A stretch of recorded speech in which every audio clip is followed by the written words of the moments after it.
गोंदिया जिल्ह्यातील आमगाव शहरामध्ये तान्हापोळा मोठ्या उत्साहामध्ये साजरा झाला। या वर्षीच्या उत्सवाचं वैशिष्ट्य म्हणजे केवळ पारंपरिकता न जपून मुलांनी सामाजिक संदेश देणारे देखावे सुद्धा सादर केले। यामुळे शहरामध्ये आनंदाचं आणि उत्साहाचं वातावरण निर्माण झालं। या उत्सवामध्ये चिमुकल्यांनी बेटी बचाओ बेटी पढाओ आणि झाडे लावा झाडे जगवा यासारख्या महत्त्वाच्या सामाजिक विषयावर आधारित देखावे सादर करून उपस्थितांचं लक्ष वेधलं। मुलांनी आपल्या निरागस कल्पनाशक्तीत आणि पालकांच्या मदतीने बैलगाड्यांना सुंदर सजावट केली होती। हे आकर्षक देखावे पाहण्यासाठी नागरिकांनी मोठ्या संख्येने गर्दी केली होती। या कार्यक्रमामध्ये स्पर्धेत सहभागी झालेल्या विजेत्यांना आयोजकांनी आकर्षक बक्षिसं देऊन गौरवण्यात आलं।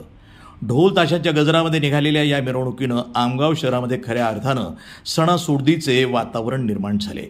प्रतिनिधी राधाकिशन सुटे, NTV न्यूज मराठी, गोंदिया।